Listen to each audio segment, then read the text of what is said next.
Hey, and we're live, so welcome everybody to episode one. Now I'm calling this episode one because last time was just kind of getting started, so we can go ahead and call that an episode zero, if you will. So my name is Zane Miller. I'm joined by the other four stars of video marketing, soon to be. We're waiting for the other one, but we'll all be here momentarily. And Lem is here to help.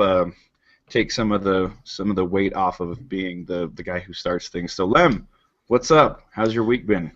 Week is great. I'm off in cold Fort Smith, Arkansas. It's a whole new world here. If you're traveling to the state of Arkansas, don't stop at Fort Smith because it's just a whole new world. Unless you're in the internet marketing world because you need a connection. And right now my connection is on the edge. But I'm doing great, man. I hope you're doing all right.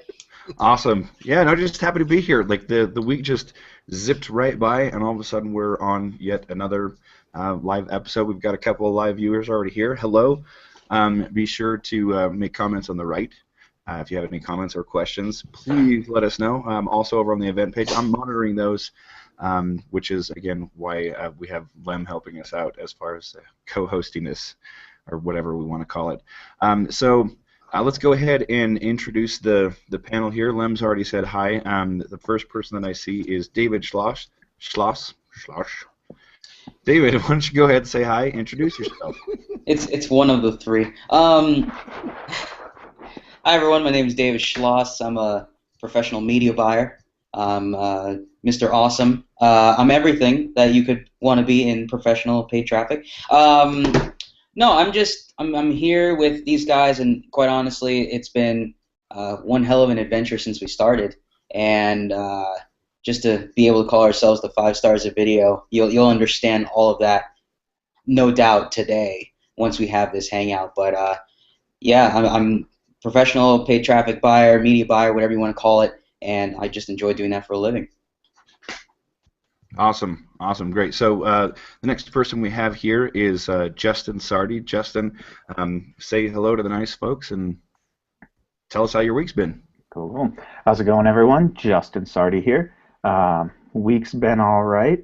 Zane and I actually had a really busy week last week, just busting a bunch of stuff out, getting a bunch of things rolling, so that was pretty good.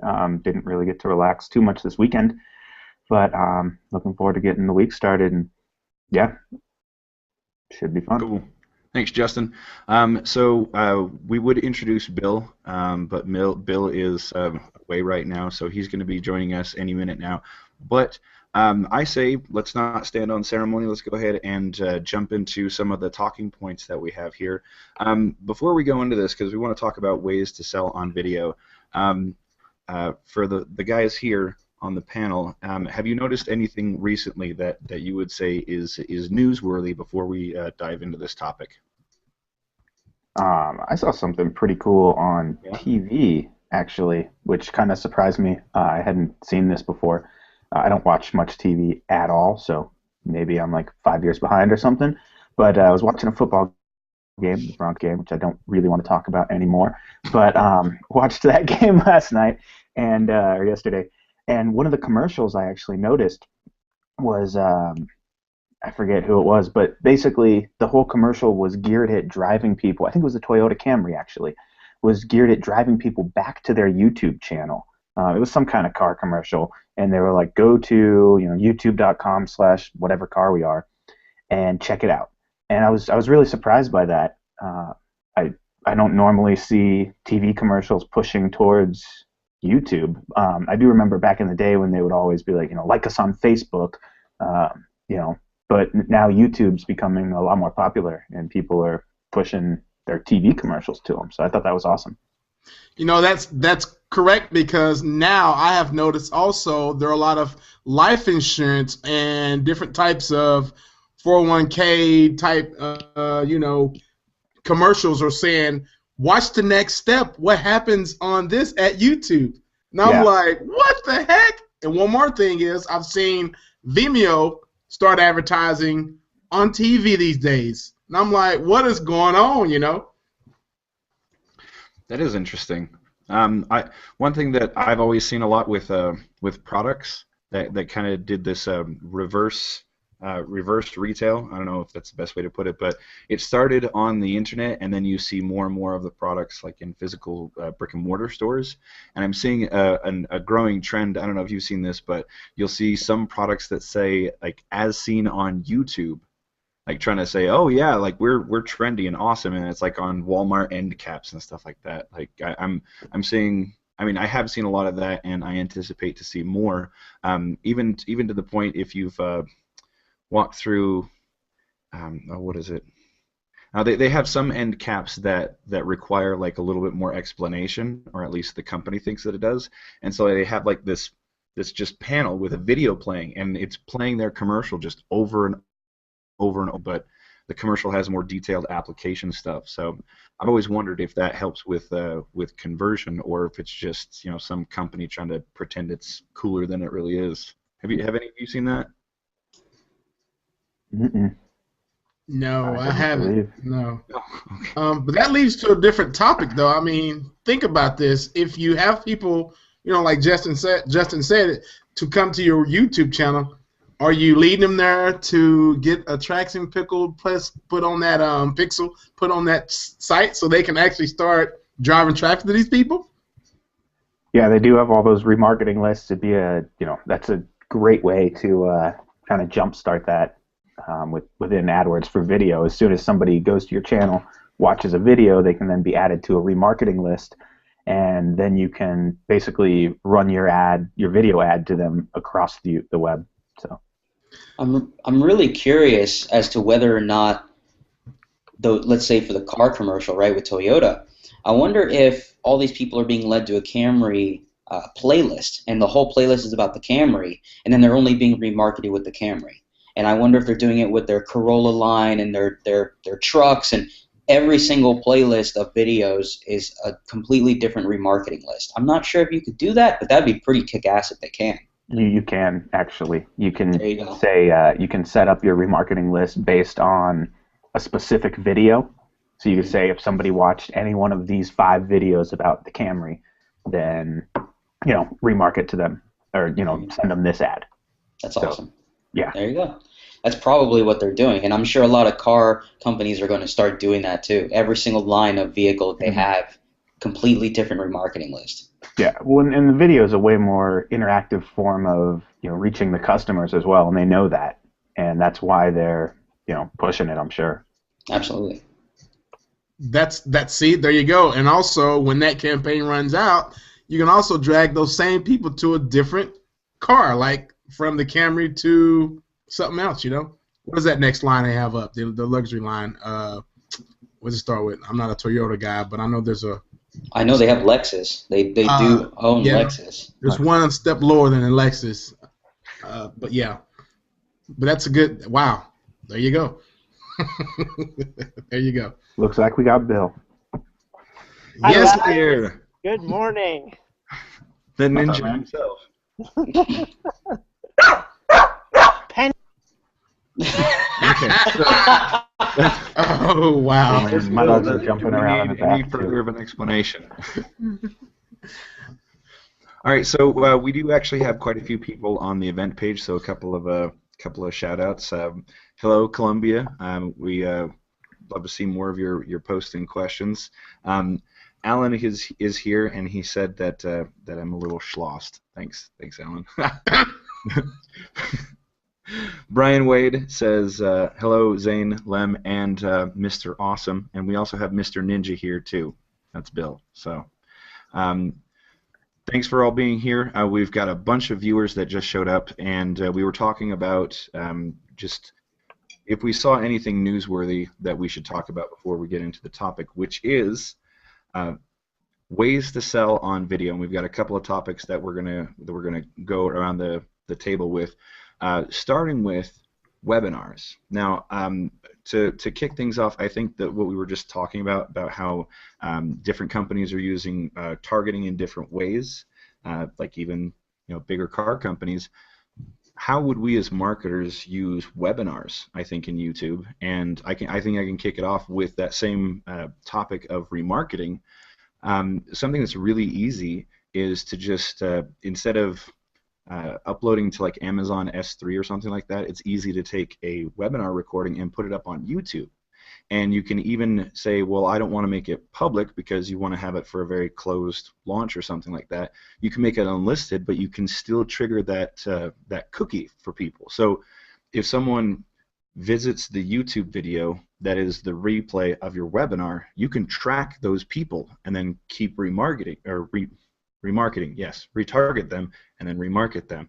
So I think that would be one of the best ways that I can think of right off the bat, thinking about retargeting and leveraging YouTube specifically as far as selling on with video, but also what I would do with it in regards to webinars. So anybody else? Yeah, I guess no one's taking a mic. It was like waiting there. Yeah, you're right, because you can always for content from the past that you thought have done well, and say, hey, I'm going to retry this in a different way, or maybe with a different group, and see how that handles. So that's my thought on that. All right. Yeah. Another thing along the webinar line, you can actually just run traffic directly to the webinar replay, which is something Zane and I actually did recently. So if you have a solid webinar, one thing that's very important with webinars, though, it can't just be a straight sales pitch. Usually, you need to throw in at least a few pieces of content, something to keep the viewer engaged, because usually webinars are a bit longer, and you want to keep them engaged till the end when you do get to the pitch. But as long as you're teaching something helpful, you can actually drive traffic to that webinar, get people to watch, and end up converting. So that's pretty cool. Oh, well said. Very well said. I mean, I've actually helped the client in a sense of taking their webinar and breaking it down into 7 different videos. And what we did was then put it in an email sequence and sent out a new video every single day for 7 straight days. And by the time that sequence hit the end, it was making the pitch.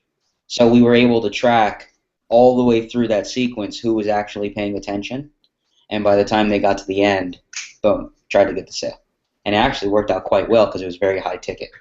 So instead of just taking people directly to the webinar, we used it as singular pieces of content broken down.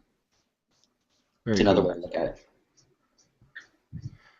So one other thing, as far as webinars go, I think that helped Justin and myself is that the videos themselves, they were shorter videos, and they were well, I always thought of them like trailers, right? Like a trailer to a movie, because again, like Justin said, a lot of time a webinar can go anywhere from like if you're on a webinar for an hour, that's a short webinar, right? So like if most webinars, you'd say maybe about an hour and a half, 2 hours, sometimes even 3, depending on the person who's talking and how excited the audience is. I mean, a lot of webinars, maybe many of you don't know this, but like they just, as the webinar presenter goes, they just kind of see if people want to have more information, and then they'll just keep going. Like it's planned, okay, an hour and a half, but if things are really humming, we'll go a little bit longer and keep answering questions, things like that. So by having just like some of your best bits of the webinar, or like a highlight, or a very poignant question, that can be just cut out of the webinar as just this quick little trailer, and then used as a component in your promotion, which on YouTube can have cold traffic pushed to it, and then that can sort of convert the traffic to at least get them to the webinar or the webinar replay. And I found that to be very, very effective. No matter what, it's kind of like either used as like an initial push to see if there's interest in the market, or it's like a Hail Mary at the end, like, okay, let's push this as hard as we can. Very, very versatile tool. The aspect of a trailer before the sorry, I keep saying hangout. The trailer before the webinar or the big presentation.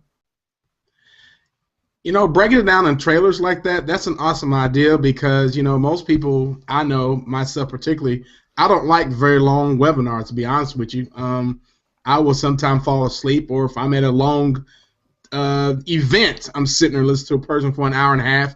and we've discussed this, you and I, Zane. If they don't get my attention, then I'm totally ADD'd out. You know, for the first 20 minutes of it, I'm done. I'm on my phone. I'm thinking about how hungry I am. I'm listening to my partner next to me eating snacks and wishing he would offer me one. I mean, that's just the way it is, you know. I'll be honest, but if you have it in a like trailer type of webinar, that would be awesome. Broken down to 7 different pieces. Wow, I'll be interested in that, because what do we do as watching TV? Everybody wants to hear and see things, and if they're excited about the information, they're like, "Ooh, I can't wait for the next trailer," or whatever, you know. So that's a great idea. Yeah, well, and those can be stitched together into a playlist, like, you know, that automatically plays the next one, so you keep everything going and, you know, keeps the user engaged, but it's broken up into small, easy-to-digest sections. So. Yeah, right. And I also wanted to add, I'm sure many of you have heard the phrase, all roads lead to Rome. YouTube works much the same way. If you have a bunch of videos cut up into a playlist, the playlist gets ranked. The playlist also has a certain amount of interactivity with it as well.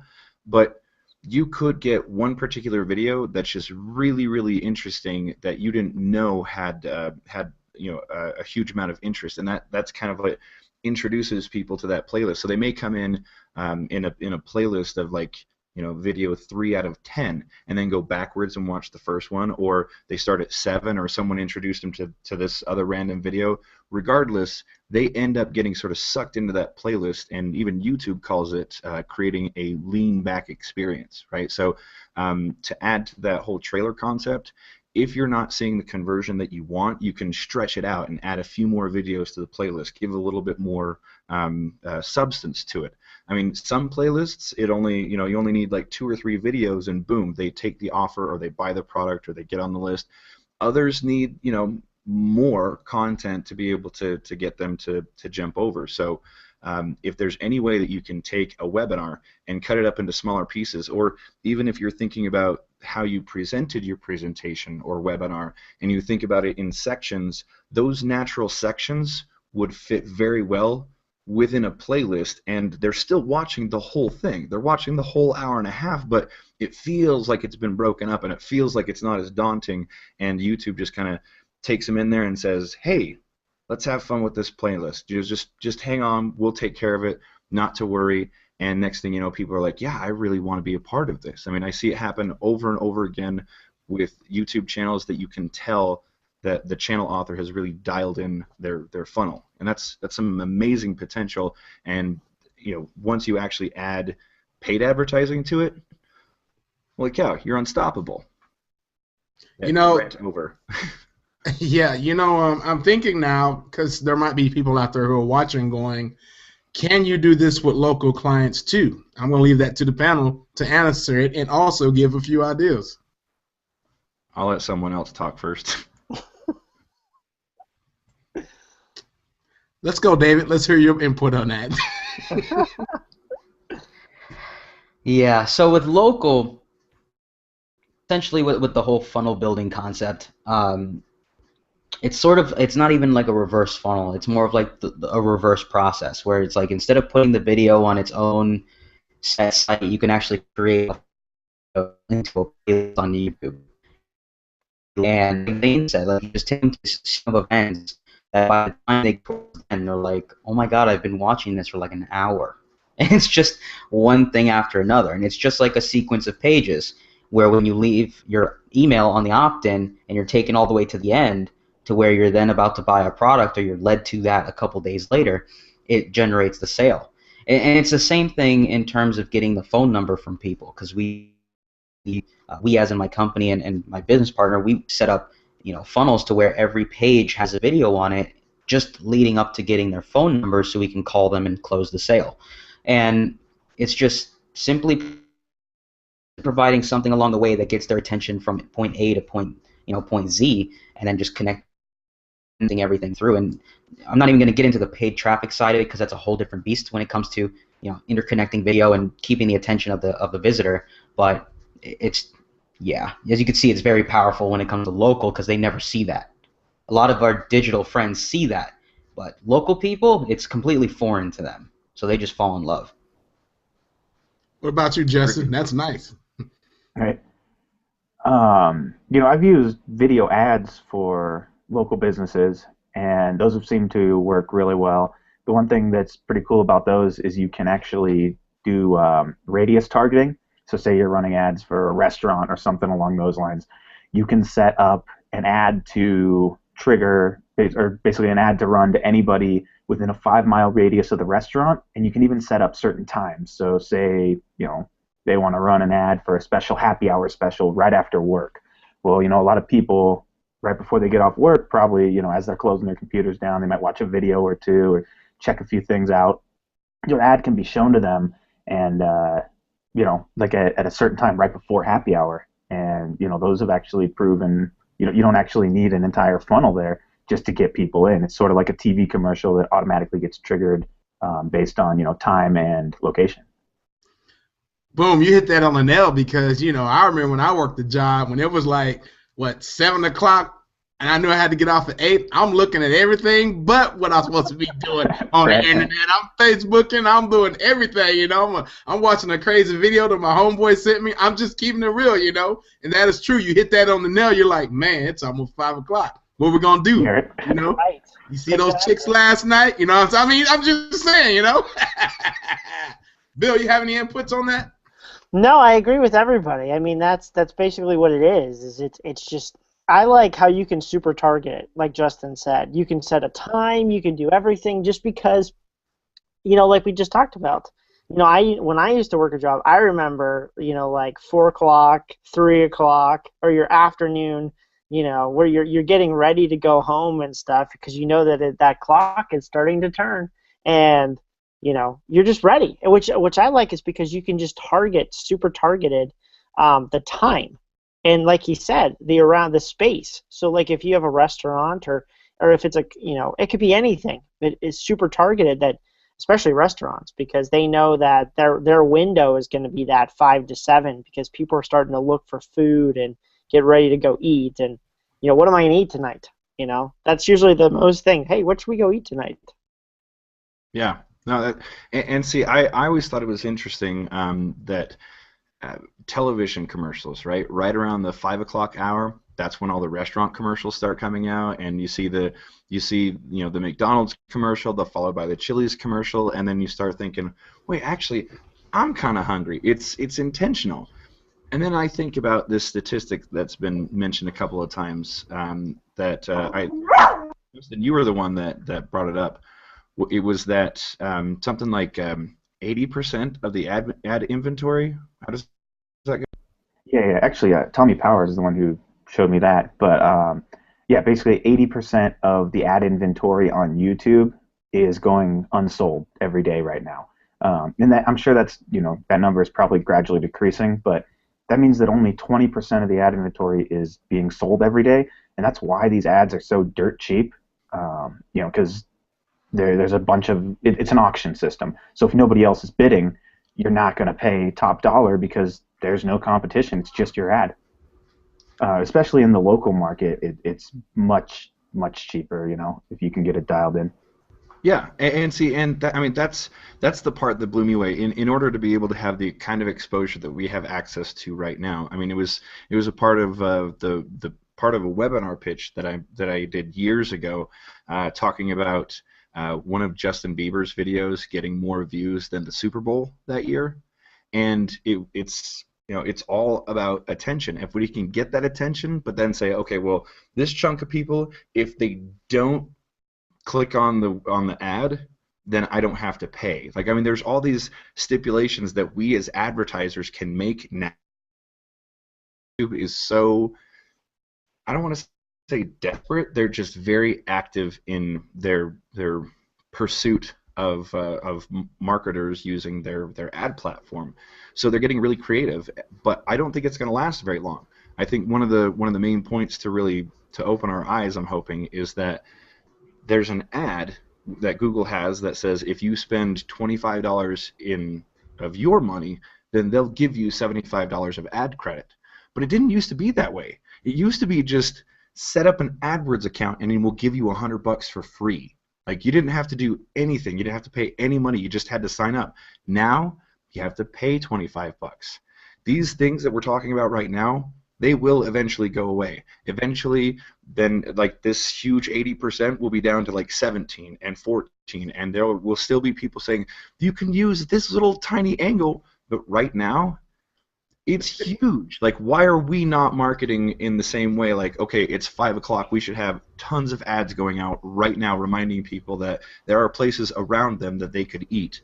I mean, that's how open these fields are. We got to talk about much, much bigger ideas on a like, if you're talking locally, think about it, I would say, in a regional space, not a local space. Like, think about, multiple states around you, and how could you market that way? That's some true local power right there. Yeah, it is. And I mean, you also bring up a good point about the inventory fact that Justin mentioned. I mean, that was shocking to me. I had no idea. To have 80% of the inventory be just open for you to be bidding on, it brings the point up of like when Facebook marketing, the Facebook ads just started, and how there were very few people bidding on ads at the time, and how cheap it was to get clicks, 1 cent, 2 cents. Now it's like good luck getting anything less than 25 to 50 cents in a decent market. There are ways to do it, but it requires a little bit of effort and a lot of brain power. Whereas before, I could have set up an ad, completely messed up the targeting, and still get a cent click. With YouTube or video ads, I should say, it's a completely different game. It's just like when AdWords first started, where everything was incredibly cheap. It's essentially AdWords reborn, AdWords 2.0, and this is your chance to, it's your time to use it. And I don't know if anyone's really catching this, but we're all saying, set up ads now. This is your chance. And if you haven't gotten it, I just told you what to do, so maybe you should start doing that, because this is a big boat that we're all like we're climbing in. We're all taking advantage of it now. Well, Nate, one thing I want to add to that, actually, David. Recently, Zane and I, we just wrapped up a campaign, and basically we tried something that I haven't tried out before. But what we did is we had our normal video campaign set up where we were running traffic through AdWords for video, but then we set up a, whatever you'd call it, regular AdWords, I don't know. We set up a plain AdWords campaign for the same video, but it was just triggered based on, all the different search keywords. And our cost per view on that, which ended up being our cost per click, because when somebody would click, they would watch the video. Our cost per view on that was 40, I think it was like 43, 45 cents, something like that. Yeah. Compared to the 2 cents per view that we were paying through AdWords for video. And it was the same video, pretty much the same targeting. The only difference was it was set up in AdWords, which did allow us to reach additional people that we wouldn't have been able to reach otherwise. So I don't think it was, I'm not going to say it wasn't worth it, but the cost was it was considerably higher. Well, let me add this then. It's sort of the same concept of taking people off-site from Facebook ads versus keeping them on-site in the tab, right? Typically within the tab, it's cheaper, whereas when you send people off-site, it usually costs more. But you might be getting better quality traffic from ads. Maybe you're getting a buyer or two, but that's tracking related. So that's a whole different game. But I mean, 43 cents a click from AdWords is some people can't even get that anymore. That's crazy on its own. Yeah, for sure. And we were driving traffic basically from AdWords directly to YouTube. And it was very specific keywords that didn't have a terrible amount of competition, which actually Columbia had a pretty good question, if you guys don't mind. Jump in there real quick. Yeah, and I just want to say thanks for catching those, because the comment tracker here is not really working for me. So yeah, no worries. I got them both open in my my other screen, so I was just kind of popping over. But Columbia was asking if they have lower limits and say not enough searches to allow you to buy the keywords like they do with AdWords. They do if you're targeting by keyword, but you're also allowed to, you can also target people based on placements. So if your ad isn't being shown to people, if your keyword doesn't have enough search volume, you can just go out and you figure out how to target people based on their interests. What are those people interested in instead of keywords? So your ad will be targeted when they're watching a video about something that's related. You can also use placements, and you can place your ad in front of anybody's video or channel that you would like. So say you have a competitor or something along those lines, you can just set your ad up to run before any of their videos as well. So it doesn't have to be triggered by keyword on YouTube, although it can. And we found that those keywords honestly get triggered the least compared to the other ad groups or targeting options. Sorry. I want to actually ask you a question relating to that. In a way, it's sort of like hijacking your competitor's channel with your own ad prior to their video, right? So do you find that most, I don't know if you do a lot of local, but do you find a lot of like those local competitor individuals have monetization open in order for ads to be put in place, you know, prior to their video? Honestly, I'm not 100% positive on local. Mostly with local, we have done, you know, whatever triggers it. We just left it kind of open, saying, you know, it didn't really matter what they were interested in because it was for, like I said, a restaurant or something along those lines, like a bar. And in that case, we were just like, well, run this ad to anybody 21 and over within a 5-mile radius. So we didn't use placements so much because honestly, a lot of local businesses don't have YouTube channels and things like that. Yeah, So, well, I'll put it out there too. Like, there's more to it than that, because I mean, it's based on, you know, where you are locally. Like, if it's one of those things where someone is, you know, poking around on their mobile phone within that radius, they're gonna see that ad no matter what. Like, they can be at their house watching stupid YouTube videos, and they'll see that ad because their location triggers it.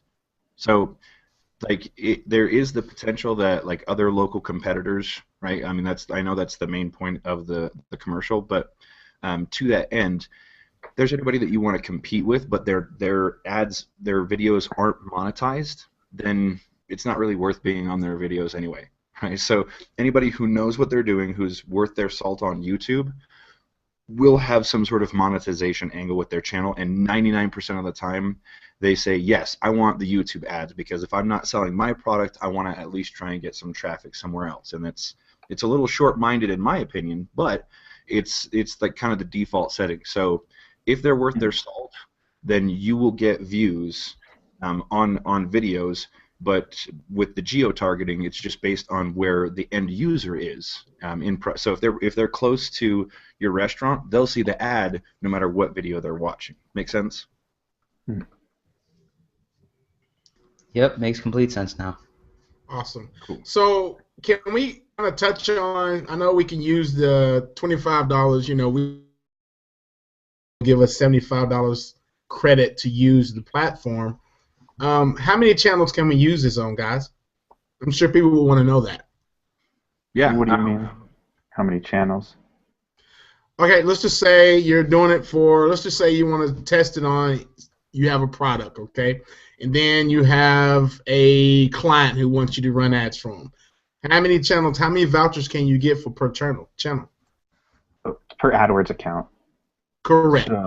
So basically, you can get one for your own AdWords account. You can get one for theirs. I personally have like a My Client Center set up where you can have multiple AdWords accounts under one master account. And so all those different ones are your clients, and that gives you the ability to set up new accounts for each of your clients. So, I mean, technically, you could set up a new AdWords account every single time you set up a campaign. They'll probably flag you because you're going to use the same card and all of that. But you can have the same YouTube channel linked up to as many AdWords accounts as you want as well. If that answers the question. And to add to that also, there's been many times where I've actually called AdWords for you know, I need help with this or that. You know, this is your job. They'll help. No, seriously, they will help you set up your campaigns. Man, I am so tired today. So, campaigns, so you can complain. Anyway, so the point is that I've called, and through the discussions that I've had, they've said, oh yeah, you can actually, if you call us and you have clients, we'll figure out a way to get you a coupon for them. and they'll even help walk you through that as well. I was walked through setting up what Justin was talking about, the MCC account. So if you really want to have that, I am a pay-per-click person. You can get that same setup. I'm not sure about all the steps, which is why I'm encouraging you to call Google. But they will happily. They'll say, oh yeah, if you want to be one of those people. I actually used to be sent in the mail just these random stacks, like 20 or 30 at a time, of these just like these like. Well, actually, you know what? Hold on a second. I've got one right here. Just it was sent in the mail. I'm still here. Same checking his mail in the middle of it. Checking his mail. That's right. Well, it's just on my other desk. So there's one, right? And this is the little letter that came with it, right? So, I used to get, a lot of these because I was more active with AdWords. But if you show that if you call them and say I want to do this more and help clients, they will send you stuff like this all the time to help you get more clients. That's my point that I'm driving at. When you can even tell your clients, with a campaign set up. This is something when I first started, we would do this when we were getting campaigns set up for clients, just as an extra bonus, if you will. We would tell them, knowing that we were able to get $100 free ad spend, we would tell them, we'll set up your campaign, and as a bonus, you're going to get $100 in ad spend. Oh, that's funny. I think it's a sign that Bill's dog doesn't want him to speak today. Right? I'm surprised my dog has been so quiet. They're running around behind me, but... Oh, man. Speechless. I'm just speechless. Anyway, but thanks, guys. I wanted to hear that because I'm sure a lot of new people who are interested in starting campaigns will have that ability to want to set up different types of campaigns, but they might have started and then they can't use the voucher because once you started, Google's like, no, Holmes, you can't use that anymore. You've already spending money with us. We don't want to help you. But keep in mind, don't be afraid to call Google if you do have any issues because they are a normal business. They are there for you to help you because if you're spending money with them, they would love to help you. Otherwise, you could be one that would just take money, and that's be over with, Awesome. So we've got a question on the event page. I think it's a pretty good round robin discussion, and then after that we can get into maybe some discussion about video sales letters, maybe something as a retort to webinars. So with that said, the question comes from Mary. She says, I have a local competitor who came after me in the beach wedding business. Our customers are 99% for other states, though. Suggestions? I would actually like to get some more information from you, Mary, about like, what do you mean? Like they came after you? Are they trying to compete in the same market space? Is there something that they're?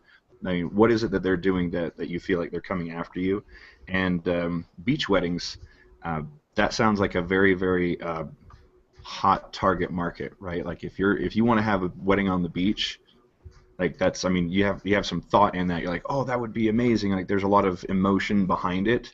I think that there is plenty of space to compete. But with that said, do any of you have any suggestions for Mary in her unique target market of beach weddings and maybe some paid traffic suggestions, anything like that while she responds?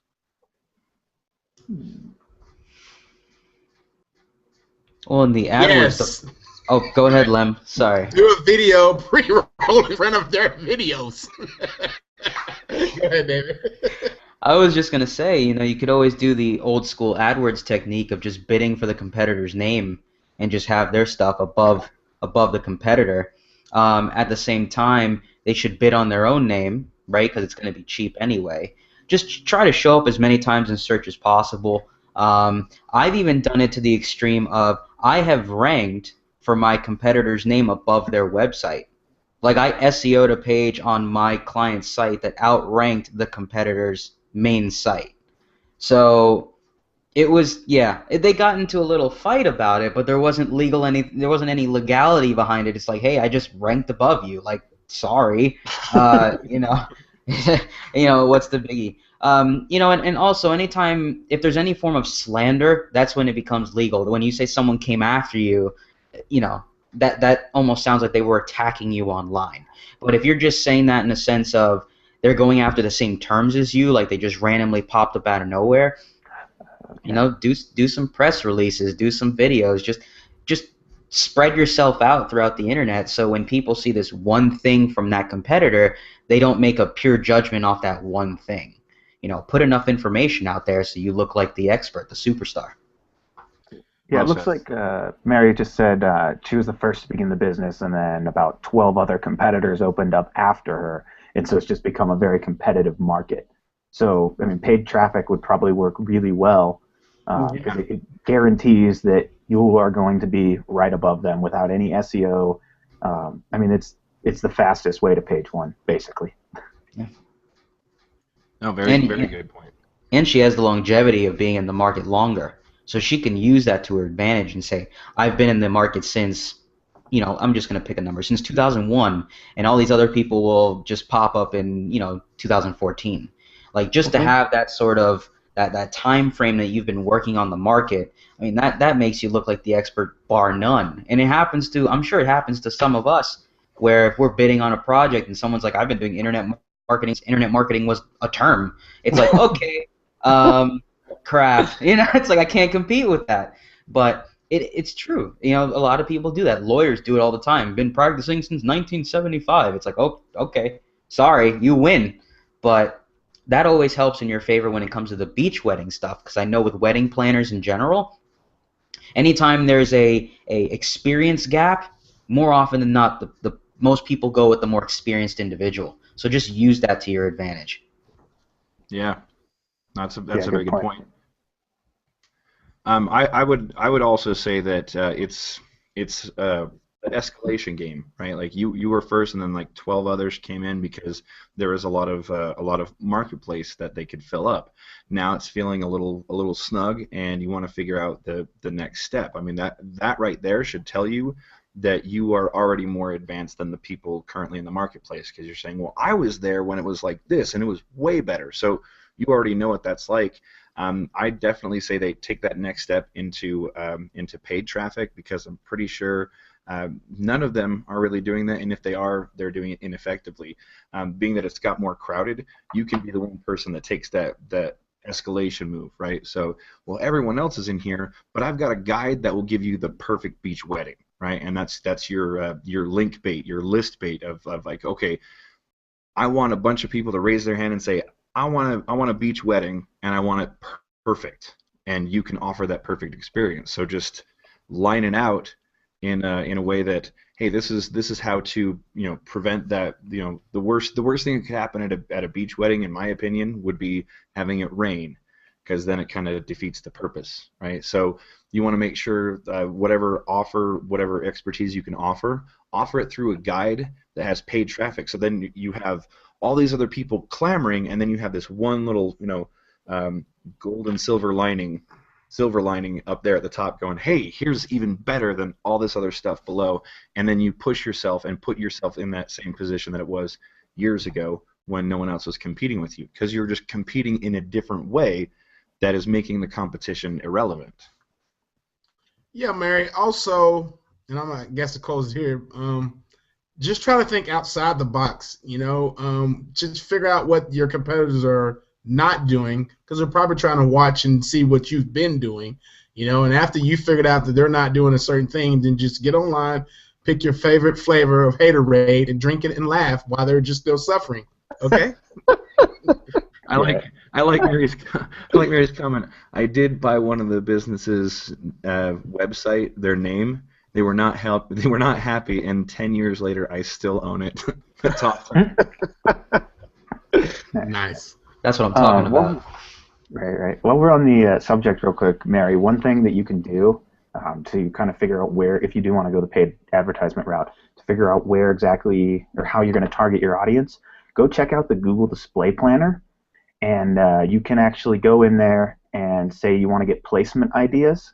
So tell it you want to get placement ideas, and then you're going to type in something like beach weddings, And basically what that tool will do is scrape all of Google's ad inventory, and it will let you know exactly where you can place your ad, so you don't have to actually target by keyword or whatever that may be. You can know that all these websites are about beach weddings, and if they allow video ads or even just regular ads, whatever you want to do, you can go ahead and get those all set up.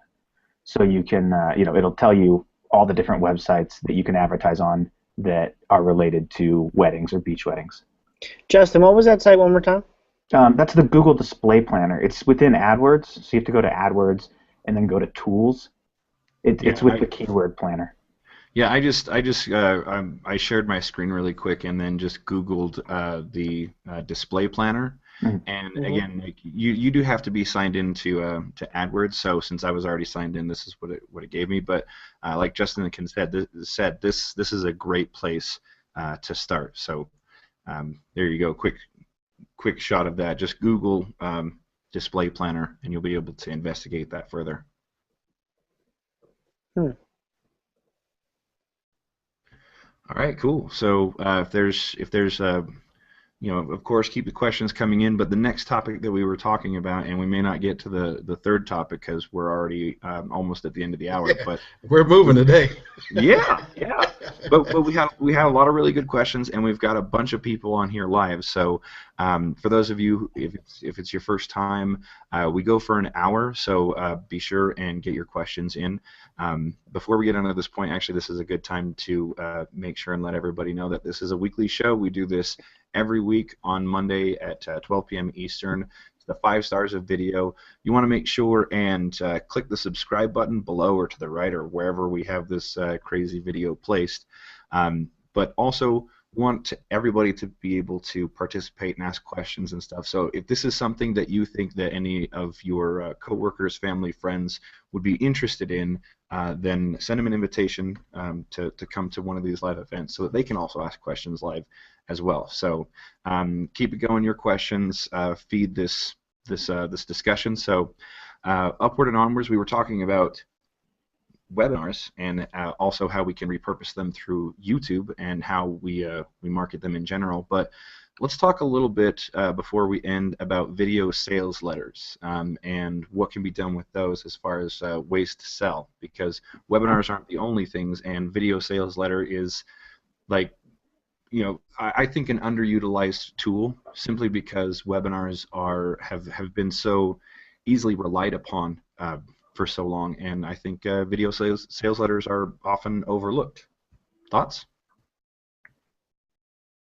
Yeah, definitely. I also think that they're kind of I don't want to say they're the same, but they have a lot of the same elements, because a webinar is essentially a long video sales letter, if you will. At least that's always kind of been my view on it. They both have the point, the end goal is to sell, but the video sales letter is more condensed. I usually think less content, but more designed to just kind of pique their curiosity, explain the basics, and then jump on over to, hey, if you want to learn more, here's the next step. Whereas the webinar basically lays it out for you. Here are all the steps and gives you more in-depth understanding. And then the product on a webinar is usually a higher ticket item as well, and that's why it does need that length and that extra, education, if you will. But video sales letters can be a bit shorter and just kind of get to the point and go, tell people to buy.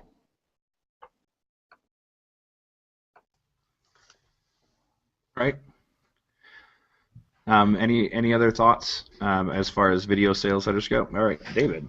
I was just trying to see if Lem was going to say anything. I was going to say something, but I was like waiting. Anyway, so with VSLs or video sales letters, I do a lot of testing with them and webinars too. And what I find is that when you're trying to sell something high ticket, typically even at the $1,000 level, maybe above that, I see that webinars perform way better, at least for me. They perform not just in the IM industry, but I'm talking in other industries too. The difference is that the webinars are typically much shorter in other industries. At least that's what I see, is that they're under an hour, sometimes even 30 minutes, and they sell very well on high ticket. Now with VSLs, they tend to do well, at least for my clientele, when there's a lead up to the VSL. There's something, whether it's an email sequence or an opt-in or some sort of free education prior to that sales letter with the video that is already nurtured them enough to where once they see that video, they're like, I'm going to buy. It's already in their head that they like what they see. When we've sent people directly to a VSL, it's not the same. They tend to just look at it and they're like, okay, and then they don't really make a decision unless they already know who you are. So if it's a warm market, typically they may watch it and end up buying. But if it's completely cold market, which is what I work with most of the time, it's not quite the same. Even if you share it with them 8 times, it's not the same. They've already seen it. So to me, it's more about the nurturing and then the presentation of the VSL for lower ticket stuff. And webinars just seem to perform with higher ticket offers. That's what I see. So of course my brain always goes back into YouTube. So by all means, if anybody has anything else to throw in, go for it. But I see this as a great opportunity. Like you're saying, like webinars give the time to build that trust and authority, which you need that time or else it doesn't work. If you can send cold traffic to a webinar and you can probably convert some of them. As far as a sales letter, it just feels, I don't know, I'm sure to the end user just feels a little static, right? Like webinars live, video sales letter is not. So you get that same like, well, okay. So to that end, it sounds like the nurturing part can be taken care of with the YouTube channel. And I'm just seeing that this third point, content and education, this might be a really good point to really close on. As far as like the bridge between webinars and video sales letters is some place to nurture them, which again I think is the YouTube channel. So David, to kind of reframe it, how would you nurture people if you had access to a YouTube channel but you wanted them to go to either a webinar or a video sales letter? Thoughts? Well, one of my good friends actually does this. So he gives away something on the front end. So he has like an opt-in page where he's sending this traffic. And once, let's say like it's a 5-part series, right? 5-part series on how to generate tons of traffic with YouTube, right? Send them to the opt-in, and if they're interested, as soon as they opt in, he takes them to a playlist with these 5 videos on YouTube. And they just go from one video to the next. So it's like as soon as you watch one, boom, next one. Boom, next one. And then it's like a 5-part series just all at once. And by the time they get to the end, it takes them to the call to action to go back to his site with the offer. So that's using up, right? Crazy. And he uses the YouTube channel sort of like how Jeff Walker does the product launch formula. Every other day or every week is a new video, except he's going boom, boom, boom, boom. And it's like one after another. And by the time you get to the end, if you're truly sucked in with the information, you're like, damn, what the hell is this all about? And you're going to start clicking links, and you're going to buy something. So there's no need to wait. He's just giving it to you. At the same time, he also sends you the video in the sequence, the email sequence, the next day. So it's 5 videos, 5 straight days. But if you keep watching, you'll get to the end. So he just reminds you, like, hey, have you seen the second video yet? Of course you did. Nice. Just reminding you. Yeah, well, and ultimately, like, basically what you're saying, David, like the whole nurturing the lead up to the sale. Like, in order for them to buy from you, they have to be comfortable and basically understand the fundamentals of what you're offering, if you will. Nobody's going to go in blind and buy really anything if they don't understand how it works. Like, if you didn't know what a blender was, you would not buy a blender because you're like, I don't have any use for this. But once if you could show them, check it out, you can make this smoothie with it, and you can do this, and you can make pancakes or whatever. You basically have showed them the value, and then they can actually, understand why they would want to buy it. And so, I mean, that's ultimately the point with a webinar or a video sales letter, is to educate the prospect enough so that they feel comfortable with not only you and trust you, but they know that, hey, I can see how this system would apply to me and how this is going to benefit me. Interesting direction that this conversation is going, because to me it almost seems like video sales letters are a little dated. Like there's everything that leads to a video sales letter is like, well, okay, if you have all of these other things in place, but in my experience, if you have that, if you've nurtured the audience and you have something to offer, at a certain point they either buy or they don't. So do any of you think that there's any even validity to a video sales letter? Yeah, I just look at it as another piece of the puzzle, right? Some people are going to make the decision based on the VSL, and some people won't. And some people may make the decision on a purchase off the first email. It's really just it's like I said, a piece of the puzzle. It's a part of the overall process. Now, would I ever lead in with a VSL in both local or local or online markets? Not really.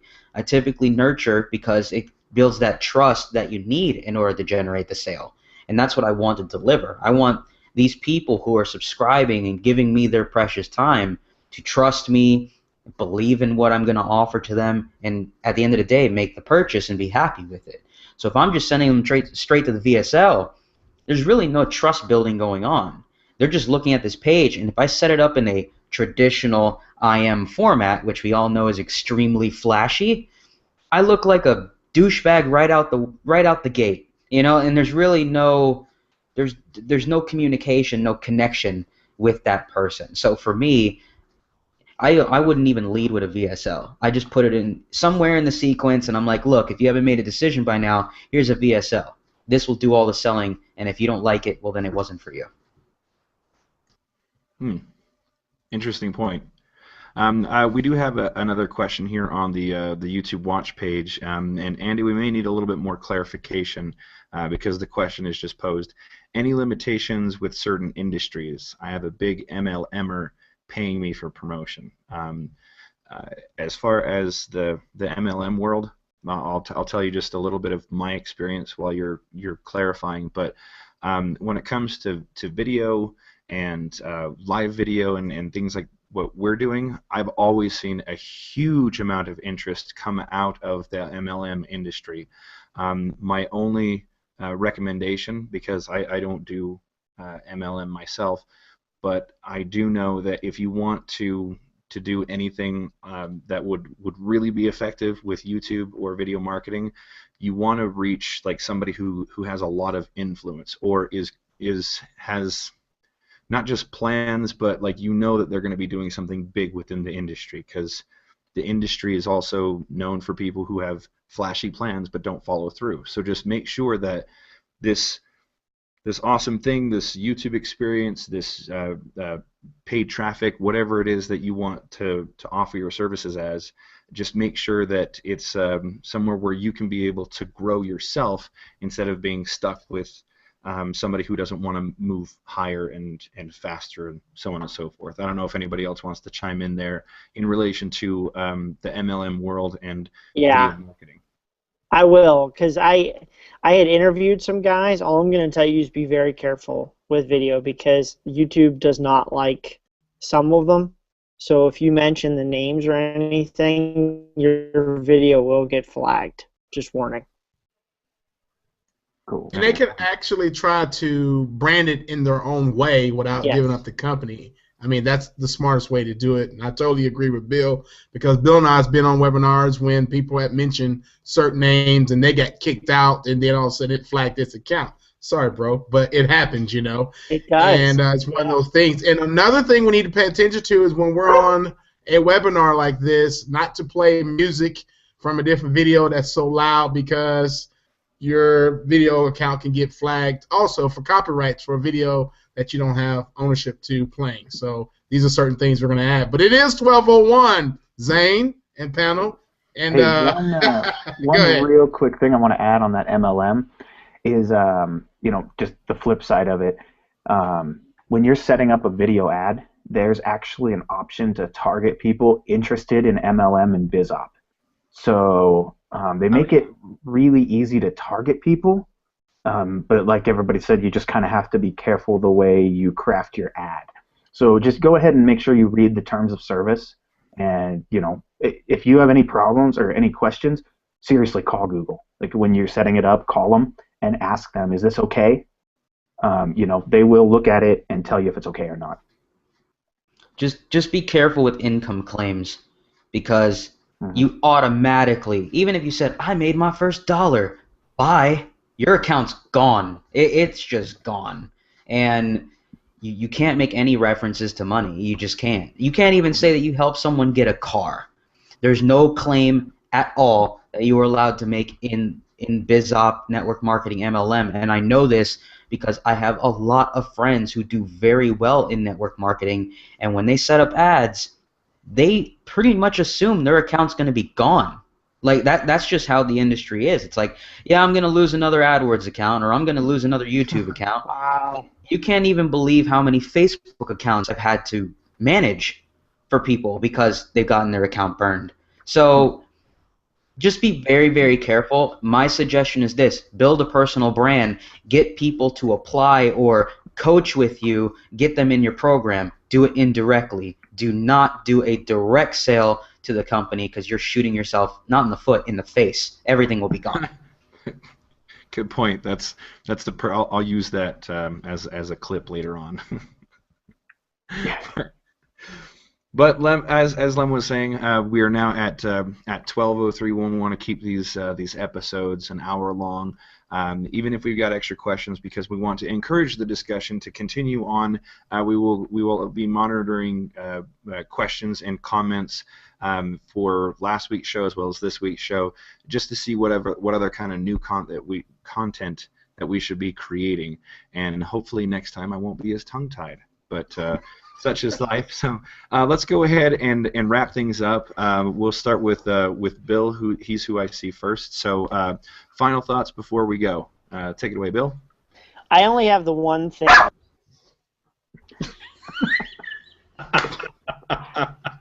That's. Unfortunately, I can't talk over the dog barking right now, so come back to me in a minute. Okay. That was awesome. The one thing. Okay, so David, final thoughts. I'm gonna make this simple. If you're not running video ads yet, I don't know what you're doing. And also, if you ever need any sort of fundamental work to video ads, Justin would be your guy, and I'm sure he'll mention this in a minute. But I would definitely suggest giving video ads a try. If you haven't bought traffic at all, try something. I mentioned this in the last episode. I said start with Facebook ads because they're cheap and easy. But I mean, today I'm pretty much convinced that if you're not even running video ads, you're missing out on a huge boat. So definitely start. So, what I was saying before I got interrupted by a dog. Oh. Was so we had this idea, and we're going to talk about it more next week a little bit, but we just started testing it, so I can't talk about it too much. But on our next week's episode, we'll give you results on it, on the study that we're doing, and it's really neat and it's super easy to do. So, but we're going to give you the stats on how well it goes next week. You already got me excited. It's an idea that nobody thought of yet. And on our Cup of Joe last week that we had Frank on, he gave this idea. Nobody picked up on it. But, I mean, it was only a partial idea. I kind of put the rest of it together. But it is it's going to be really awesome. So. Cool. All right. Well, we've got something looking forward to next episode. So, all right, Lem, what kind of final thoughts do you got before we go? Do something. I mean, we're giving you free content here. Do something. I know some of you guys are just watching this and you're just going about your day as soon as you click in. No, you need to write down now or go back and watch the replay. Take a few notes and try to take action. I mean, just set up an account, an AdWords account. Start going. We give you easy ways to, do it without using a lot of your money. I mean, you got to spend some, and it's all about testing right now. So just take action. Well said. Well said. All right, and Justin, final thoughts. All right. Yeah, like everyone's saying, definitely take action. Start getting these video ads running. The cost right now is extremely cheap, and as we mentioned today, you can get that $75 credit. Google takes pretty much all the risk. $25 doesn't even pay for 2 lunches. So it's really not a big investment. The tools out there to create video. I mean, we're making a video right now on Hangouts. This is a free tool. You can easily create videos. There's really nothing holding you back. And like David mentioned, if you want to get some of the fundamentals, you can actually go to justinsardi.com, and there's a little box you see called Video Ads Fundamentals. You can go pick that up, and it will, basically run you through all the different types of ads, how they work, all that good stuff. It's free, and it'll really get you up to speed on everything that we're talking about. So. Yeah. Great stuff, Justin. Great stuff. So to bring it all together, we talked about a lot about some exciting news that we liked as far as YouTube and ads. We saw how we can take webinars and chop them up into smaller bits of content that can be used to nurture and grow our audience, as well as convert if it's properly aligned. Come to find out that video sales letters are effective, but in a later part of your sequence. In fact, it should be, from what I can tell, is a lot of good content that helps people, educates people, and then driving traffic to a webinar or even a live hangout event like this. So if all this sounds new to you, go ahead and rewind all the way back to the beginning, and you'll see what we're talking about. So again, this has been the 5 stars of video. Be sure and subscribe, like, share with others if you feel like this content will help. Feel free to continue commenting, asking questions, because we do monitor those as ways to help with ideas for episodes in the future. So until then, thank you so much for being here. Everybody go ahead and say a wave goodbye as we go. Bye. Can they see us? Yes, they can see it. Let's we talk? Oh, okay. All right. All right. See you, everybody.